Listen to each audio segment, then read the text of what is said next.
Evening, welcome to today's top tip for filling your sales funnel to buy that turkey bling, not the turkey ding this Christmas. We want everybody prospecting, smashing the phones, hitting the streets to fill the sales funnel.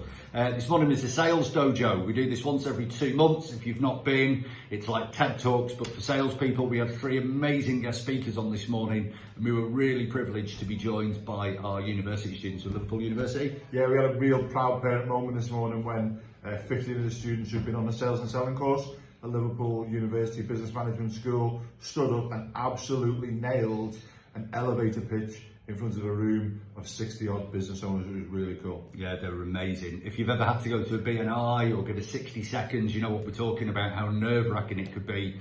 Some of these guys are 19, 20 years old and they absolutely smashed it. Really proud. Our guest speakers were brilliant. Loads and loads of top sales tips taken away as well.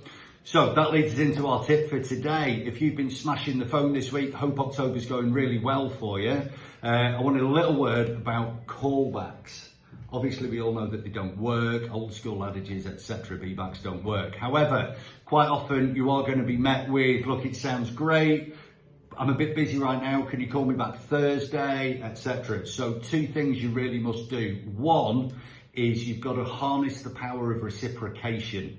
It is an inbuilt human need to reciprocate. We cannot fight against it. I shall demonstrate with Leon now. If I go to give you a handshake, don't shake my hand. You can't not. How awkward do you feel if somebody doesn't shake your hand? It makes you want to rip your face off because we're breaking the law of reciprocation. Have you been to the pub with 2 of your mates and you buy a round of 3 drinks, your mate buys a round of 3 drinks, then your third mate goes, oh, look at that, yeah, I might be off.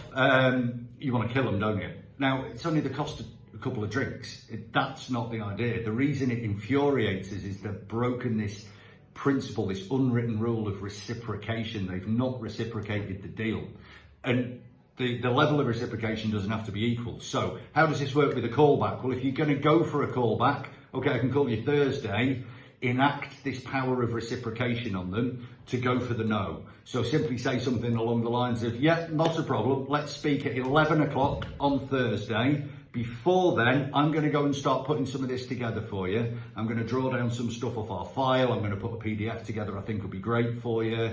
So you've got loads of information, etc. Tell them you're going to go and do stuff for them.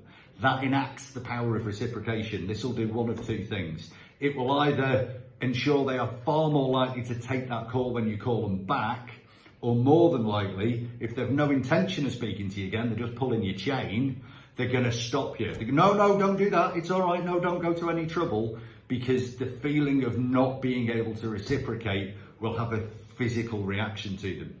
Think about it. You get sent a Christmas card. You expect a Christmas card back, or even worse, you receive a Christmas card, you've got to go and send one. People even go as far as weddings. They invite people to their own wedding they can't stand because they had an invite to their wedding. They're going to go buy £100 worth of shit meal for them because of this law of reciprocation. So tell them, I'm going to go and do this and this and this, and then I'll speak to you at 11 o'clock on Thursday.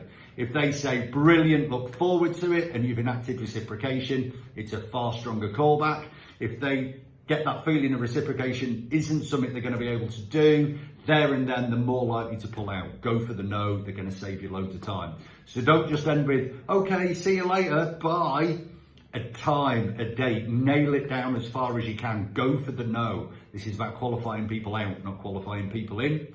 So use your law of reciprocation. Leon will be back later in the week with some more top tips. And we're going to confirm dates for some really cool stuff that's going to be coming up next year for the Sales Dojo. So look out for that. Leon, thank you very much for sitting there looking angry at everyone. I appreciate it. All right, guys. And we'll speak to you soon. Cheers.